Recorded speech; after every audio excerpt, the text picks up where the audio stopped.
ಇದು NIA ಕೊಡಬೇಕಾಗ್ತದೆ.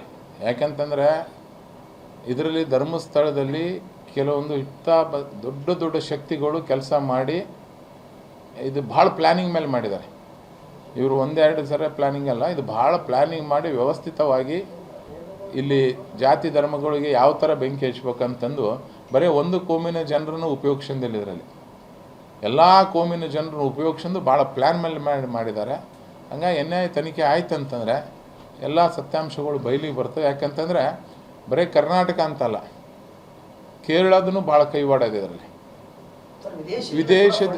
ವಿದೇಶದಿಂದ ಫಂಡ್ ಸಾಕಷ್ಟು ವಿದೇಶದಿಂದ ಫಂಡ್ ಬಂದಿದೆ.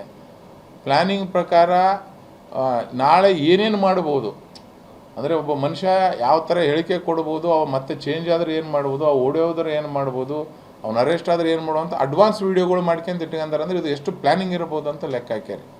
ಆದ್ದರಿಂದ ಕೋಮು ಗಲಭೆ ಸೃಷ್ಟಿ ಮಾಡಿ ಆ ಭಾಗದಲ್ಲಿ, ಯಾಕಂದ್ರೆ ಅಲ್ಲಿ ಬಹಳ ಸೂಕ್ಷ್ಮ ಪ್ರದೇಶ ಇದು ಕೋಮು ವಿಷಯದಲ್ಲಿ. ಅದನ್ನು ಯಾವ ಥರನಾರ ಫಸ್ಟ್ ಬೇರೆ ಬೇರೆ ಬೇರೆ ಥರ ಮಾಡಿದ್ರು. ಈಗ ಧರ್ಮಸ್ಥಳ ಮಂಜುನಾಥ್ ಅವರಿಗೆ ದೇವರಿಗೆ ಬೆನ್ನತ್ತಂತ ಕೆಲಸ ಮಾಡಿದ್ದಾರೆ. ಅವ್ರು ಯಾರಿಗೂ ಒಳ್ಳೇದಾಗಲ್ಲ. NIA ತನಿಖೆ ಆಯ್ತು ಅಂದರೆ ಎಲ್ಲ ಹೊರಗೆ ಬರ್ತದೆ. ಈಗ ನೋಡಿ SIT ತನಿಖೆ ಆದಮೇಲೆ ಭಾಳಷ್ಟು ಹೊರಗೆ ಬಂತು. ಈಗ ಅದೇ ಥರ NIA ತನಿಖೆ ಆದರೆ ಭಾಳಷ್ಟು ಇನ್ನೂ ಹೊರಗೆ ಬರ್ತವೆ. SIT ಅವ್ರಿಗೆ ಬರೀ ಕರ್ನಾಟಕದಲ್ಲಿ ಅಷ್ಟೇ ಕೆಲಸ ಮಾಡೋಷ್ಟು ಒಂದು ಇದೆ. ಅವ್ರು ಕೇಳಕ್ಕೆ ಹೋಗ್ಬೇಕಾದ್ರೆ ಕಷ್ಟ ಆಗ್ತದೆ.